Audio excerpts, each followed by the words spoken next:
ഞാൻ എന്റെ സഹോദരി തുല്യനായിട്ടുള്ള ഒരാളോട് ആദ്യമായിട്ട് എന്റെ നയം എന്ന് പറയുന്ന അഭ്യർത്ഥനയാണ് ആദ്യം.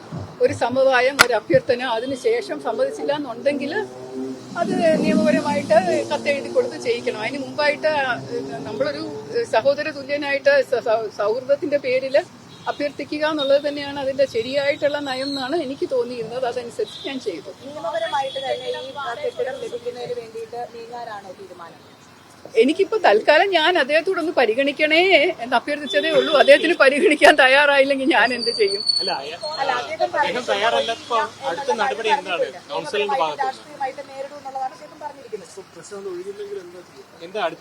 അത് നമുക്ക് പതുക്കെ നോക്കാം, ആലോചിച്ച് തീരുമാനിക്കാം. ഞാൻ പാർട്ടി നേതൃത്വവുമായിട്ട് തീരുമാനിച്ച് മേയറോട് സംസാരിച്ച ശേഷം പുതിയ മേയറും പുതിയ ആൾക്കാരും എന്താണ് അതിനകത്ത് പരിഹാരം കാണാൻ ഉദ്ദേശിക്കുന്നത്. ഇപ്പൊ ഞാനൊരു സഹോദര്യ സ്നേഹത്തോടു കൂടി സംസാരിച്ചു എന്നേ ഉള്ളൂ. അപ്പൊ അത് അദ്ദേഹം ഇങ്ങനെ എതിർത്ത് നിൽക്കുന്നത് കൊണ്ട് അടുത്ത നടപടി എന്താണെന്ന് മേയറുമായിട്ട് ആലോചിച്ച് തീരുമാനിക്കാം.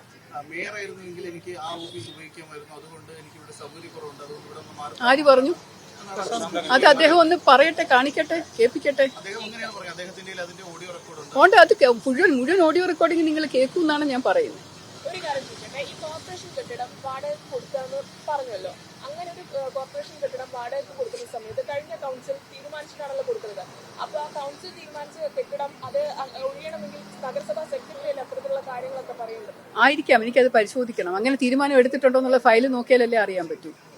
മേയറുടെ ഓഫീസിൽ നിന്ന് ആ ഫയൽ എടുപ്പിച്ച ഫയൽ നോക്കിയാൽ അങ്ങനെ ഒരു തീരുമാനമുണ്ടോ, കരാറുണ്ടോ, അതിന്റെ ഏതിന്റെ അടിസ്ഥാനത്തിലാണ് വാടകയ്ക്ക് എടുത്തതെന്ന് അറിയണ്ടേ. മാത്രമല്ല പ്രശ്നം എന്ന് പറയുന്നത് നിങ്ങൾ പ്രശാന്ത് പറയുന്നതിനോട് എനിക്ക് എംഎൽഎക്ക് മുകളിലല്ല വാർഡ് കൗൺസിലർ, എംഎൽഎക്ക് മുകളിലല്ല വാർഡ് കൗൺസിലർ, എംഎൽഎക്കാണ് കൂടുതൽ സ്പേസ് വേണ്ടത് എന്നാണ് അദ്ദേഹം പറയുന്നത്. അദ്ദേഹം പറയുന്നത് ന്യായം. എംഎൽഎക്ക് ഒരുപാട് എംഎൽഎ ക്വാർട്ടേഴ്സ് തൊട്ടടുത്താണ്. അദ്ദേഹത്തിന് വിചാരിച്ചാൽ അദ്ദേഹത്തിന്റെ നിയോജക മണ്ഡലത്തിൽ എവിടെയും സ്ഥലം കിട്ടും. കൗൺസിലർക്ക് അങ്ങനെയല്ല. കൗൺസിലർക്ക് അലോട്ട് ചെയ്തിരിക്കുന്ന സ്പേസിലേ ഇരിക്കാൻ പറ്റുള്ളൂ. അത് തന്നെയാണ് ഞാൻ പറഞ്ഞത്. എംഎൽഎക്ക് എവിടെ വേണമെങ്കിലും ഏരിയ കിട്ടും. എംഎൽഎ ക്വാർട്ടേഴ്സ് തൊട്ടടുത്തുണ്ട്. ഈ കൗൺസിലറിന്റെ ഓഫീസിൽ തന്നെ അദ്ദേഹത്തിന് ഇരിക്കണം എന്ന് പറഞ്ഞു കഴിഞ്ഞാലുള്ള ബുദ്ധിമുട്ട് ഞാൻ അദ്ദേഹത്തോട് നേരിട്ട് പറഞ്ഞതേ ഉള്ളൂ. ബാക്കി എന്ത് കാര്യങ്ങളും നമുക്ക് നേരിട്ട്. ഇത് ഒരു ചെറിയ തിരുവനന്തപുരം കോർപ്പറേഷനിലെ ഒരു കൗൺസിലിലെ ഒരു ചെറിയ മാറ്റരുത്. വളരെ ചെറിയ പ്രശ്നം ഇതുപോലെ വിവാദമാക്കരുത്. ഇനിയും വലിയ നിങ്ങൾ എന്തിനാ? ഞാനാണെങ്കിൽ കഴിഞ്ഞ ഒരു 4-5 ദിവസമായിട്ട് കടുത്ത വൈറൽ ഫീവറുമായിട്ട് മരുന്നുകളൊക്കെ കഴിച്ച് നമ്മൾ കോർപ്പറേഷൻ ആദ്യമായിട്ട് BJP പിടിച്ചെടുത്തതിന്റെ സന്തോഷത്തിലിരിക്കുമ്പോൾ ഇതുപോലെയുള്ള കൊച്ചു കൊച്ചു കാര്യങ്ങളിൽ ഒരു സൗഹൃദ സംഭാഷണം നിങ്ങൾ ഒരു വിവാദമാക്കി മാറ്റരുത് എന്ന് മാത്രമേ എനിക്ക് അഭ്യർത്ഥനയുള്ളൂ. ഇത് തീരേണ്ട വിധത്തിൽ അങ്ങ് തീർന്നോളും. അത്രേ ഉള്ളൂ.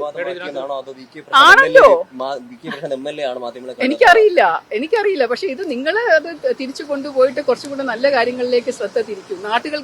ആളുകൾക്ക് ജനോപകാരപ്രദമായിട്ടുള്ള, ജനങ്ങൾക്ക് സേവനമായിട്ടുള്ള ഒരു കാര്യത്തിലേക്ക് കാര്യങ്ങൾ വരട്ടെ. എനിക്കിപ്പം ശരിയായിട്ടില്ല, തൊണ്ട ശരിയാവുന്നില്ല, ചെറിയ ഒരു അണപ്പൊക്കെ ഉണ്ട്. മരുന്നിന്റെ പനി മാറിയിട്ടില്ല പൂർണ്ണമായിട്ട്.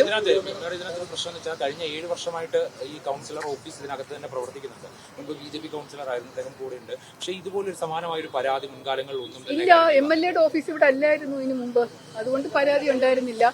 മധുസൂദനൻ നായർ അദ്ദേഹത്തിന്റെ വീട് തൊട്ടടുത്തായിരുന്നതുകൊണ്ട് അദ്ദേഹത്തിന് ഇവിടെ ഇടയ്ക്കിടയ്ക്ക് വരേണ്ട കാര്യമുള്ളൂ. ബാക്കി എല്ലാവരും വീട്ടിൽ വരും. എന്റെ വീട് ഈ കൗൺസിൽ പരിസരത്തല്ല, ഈ വാർഡിലല്ല. അതുകൊണ്ട് എനിക്ക് ഓഫീസ് ഇവിടെ വേണം.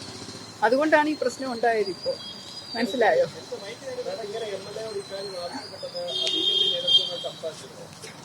എന്തിനാ? ഞാൻ MLAയുടെ വളരെ അടുത്ത സുഹൃത്താണ്. എന്റെ അനിയനെ പോലെ കാണുന്ന വ്യക്തിയാണെന്ന് ഞാൻ പറഞ്ഞില്ലേ. ഞാൻ ആരോടും സംസാരിച്ചിട്ടല്ല, ഞാൻ MLAയോട് അഭ്യർത്ഥിക്കുക ചെയ്തത്. ഈ ഒരു സാഹചര്യത്തില് ദയവ് ചെയ്ത് ഒന്ന് പരിഗണിക്കാമോ? It's my request, it is my request, it is my request എന്ന് 3 പ്രാവശ്യം ഞാൻ അദ്ദേഹത്തോട് പറഞ്ഞു. അദ്ദേഹമാണ് കട്ട് ചെയ്തത്, ഞാനല്ല.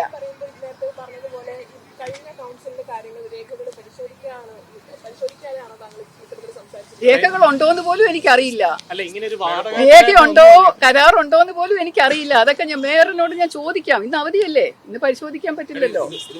ഇന്നലെ വൈകിട്ട് നടന്ന സംഭവമാണിത്. അതുകൊണ്ട് ഇന്നിനും നാളെ പരിശോധിച്ച ശേഷം നമുക്ക് മേയർ സ്ഥാനവുമായി ബന്ധപ്പെട്ട് താങ്കൾ കടുത്ത അതൃപ്തിയിലാണോ എന്നാണ് ഒരുപാട് വാർത്തകൾ. എന്താണ് താങ്കൾക്ക് കടുത്ത അതൃപ്തി ഉണ്ടോ ഈ മേയർ സ്ഥാനം? അതിനെ കുറിച്ച് പറയാനല്ല ഞാൻ വന്നേക്കുന്നത്. അടക്കം പറയുന്നത്